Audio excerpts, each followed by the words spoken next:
देखो यार, YouTube ना बड़े बड़े अपडेट लेकर आता रहता है और सारे अपडेट्स पर मैं भी वीडियो बनाता रहता हूं। लेकिन अभी गवर्नमेंट एक नया रूल लेकर आई है जो सभी सोशल मीडिया पर 15 नवंबर 2025 से लागू हो जाएगा। बहुत तरह के ऐसे कंटेंट होंगे जो मात्र 36 आवर में सोशल मीडिया से डिलीट हो जाएंगे। समझ रहे हो? मात्र 36 घंटे में आपके कंटेंट डिलीट हो जाएंगे अगर उस रूल को आप वायलेट करोगे तो ये जो रूल है, ये नया आईटी रूल है, गवर्नमेंट की तरफ से आया है, सभी सोशल मीडिया पे लागू होगा 15 नवंबर 2025 से। हम यूट्यूबर है तो यूट्यूब पे किस तरीके से काम करेगा उसकी बात करेंगे आज की इस वीडियो में। हर क्रिएटर को इस रूल के बारे में पता होना बहुत ज्यादा जरूरी है, तो वीडियो को लास्ट तक देखेगा। पसंद आए तो लाइक कर देना, चैनल को भी सब्सक्राइब कर देना, क्योंकि ऐसी वीडियोस मैं आपके लिए हमेशा बनाता रहता हूं। तो देखो, अभी मैं अखबार पढ़ रहा था तो न्यूज में काफी बड़ा एक आर्टिकल छपा है इसके बारे में। अब मैं आपको बताता हूं कि ये रूल एक्चुअल में क्या है। तो देखो, आईटी रूल है 2021 का, उसमें एक अमेंडमेंट किया गया है 2025 के अंदर।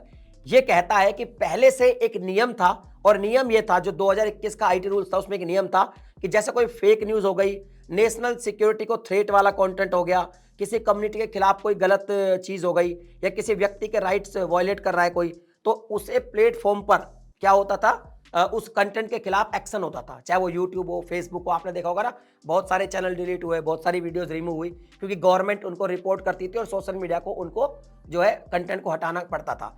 लेकिन अब जो नया अमेंडमेंट हुआ है 2025 में, जो 15 नवंबर 2025 से लागू होने वाला है, उसमें एक टाइमलाइन दे दी गई है, और वो जो टाइमलाइन है वो है 36 आवर, यानी कि 36 घंटे का टाइमलाइन है।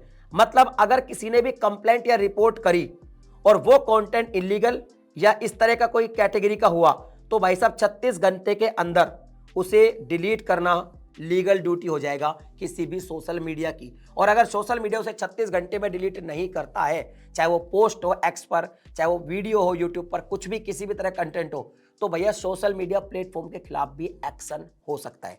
क्या कहता है जी, मैं इसको थोड़ा कानूनी समझाता हूं। देखिए, क्या क्या हटेगा, पहले हमको यह समझना पड़ेगा कि हमें समझना तो पड़ेगा ना भाई, इलीगल एक्चुअली कंटेंट है क्या। तो गवर्नमेंट क्या है, कुछ कैटेगरी डिफाइन करके यहाँ पे बता रही है। ये कह रही है ऐसा कोई कंटेंट, चाहे वो वीडियो के फॉर्म में हो, पोस्ट के फॉर्म में हो, नेशनल सिक्योरिटी को थ्रेट देने वाला, इस तरह का कोई भी कंटेंट हो, या पब्लिक ऑर्डर या कम्युनल हार्मनी को तोड़ने वाली कुछ चीजें हो, या किसी व्यक्ति या ग्रुप के खिलाफ कोई हेट स्पीच हो, इस तरह का कोई कंटेंट हो, या फिर किसी का डिफेमेशन किया जा रहा हो उसमें, उस तरह का हो, ऑप्शंस पोर्नोग्राफी के चाइल्ड रिलेटेड इलीगल मटेरियल वाला कंटेंट हो, फेक न्यूज या मिस इंफॉर्मेशन हो जो पैनिक फैलाए, इस तरह के जो चीजें होंगी उन पर कंप्लेंट की जाएगी, और इस तरह का कंटेंट आप नहीं बना सकते। अब एक तरीके से देखा जाए तो ये तो इन्होंने दे दी गाइडलाइन, लेकिन इसमें जब ये लागू होगा रूल, तो इसमें क्या क्या वीडियोस आएंगी, किस किस तरीके से देखा जाएगा, वो तो भाई आने के बाद ही पता चलेगा। लेकिन बेसिकली इन्होंने इस तरह की चीजें दी है। जैसे कुछ एग्जाम्पल समझते हैं कि मान लो किसी ने ट्विटर पर एक बात लिख दी, क्या लिख दी जी, वो ऐसी कोई बात लिख दी कि फलाना XYZ कम्युनिटी के जो लोग हैं वो देश के दुश्मन है, यही लिख दिया। लिख भी देते लोग, है ना। तो अब ये क्लियरली क्या है, हेट स्पीच है, ये हेट स्पीच हो गई, और पब्लिक ऑर्डर को इससे हो गया खतरा। तो अब इस पोस्ट को रिपोर्ट किया जाएगा, तो 36 आवर के अंदर एक्ट से इस पोस्ट को डिलीट करना पड़ेगा, गवर्नमेंट ये कहती है। और इस तरह का ये रूल है, इस तरह से काम करेगा। अच्छा, ये क्यों किया गया है, इसमें भी बताया है कि लोग पूछ रहे हैं भाई गवर्नमेंट ने मतलब क्यों किया है, ये रूल बनाया है क्यों है।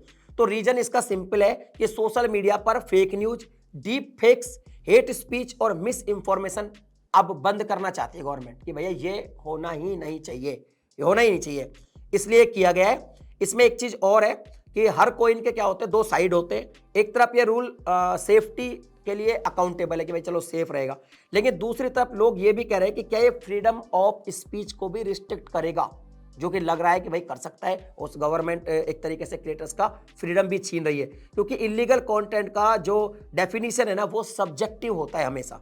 मान लो जो एक आदमी के लिए ऑफेंसिव है वो दूसरे के लिए सच भी हो सकता है, ये तो क्लियर है। तो कहीं ना कहीं सरकार जो है ना, जो एक्सपर्ट्स है वो बता रहे हैं कि सरकार की जो मंशा है वो इसमें थोड़ा सा उनको लोचा लग रहा है। वो कह रहे हैं कि जो ट्रांसपेरेंसी है ना वो ढंग से नहीं है, और अपील प्रोसेस भी नहीं है। भाई 36 आवर के अंदर तो कंटेंट डिलीट ही करना पड़ेगा। अब बात यह है कि हमारे लिए क्या होगा, हम क्रिएटर्स हैं, तो सिंपल सी बात है, हमारे जो जैसे जो क्रिएटर्स हैं उनके लिए इसका मतलब जो है वो ये है कि अपने कंटेंट को भैया केयरफुली पोस्ट करो, केयरफुली बनाओ। किसी भी टॉपिक पर अपनी अगर ओपिनियन देते हो तो सोच समझ के दो, क्योंकि आजकल बहुत सारे क्रिएटर अलग अलग तरह की ओपिनियन दे रहे हैं। इवन यहाँ तक भी ऐसा भी हो रहा है, अब इसमें तो लिख दिया कि भैया सरकार के खिलाफ कुछ बोलोगे, राज्य सरकार के क्लाउड डेफेमेशन कुछ भी कर सकते हो, तो वहाँ पे हमारी कहीं ना कहीं जो क्रिएटर्स की एक्चुअल फ्रीडम ऑफ स्पीच है उस पर कहीं ना कहीं तो रिस्ट्रिक्शन लगेगा। ये एक्सपर्ट्स की सलाह है। आपकी क्या इसमें सलाह है वो मुझे आप कमेंट सेक्शन में लिख के बताइए। बाकी ये 15 नवंबर 2025 से लागू हो जाएगा। अगर इसको पूरा पढ़ना है तो पॉज करके आप मेरी वीडियो में जो मैंने न्यूज़पेपर की कटिंग दिखाई है उसको पूरी तरह से पढ़ सकते हो। मैं जितना क्लियर कर सकता था मैंने आपके लिए कर दिया। आपकी जो भी ओपिनियन है मुझे कमेंट सेक्शन में लिख के बताइएगा। मिलता हूं अगले वीडियो में नए टॉपिक के साथ, तब तक के लिए जय हिंद।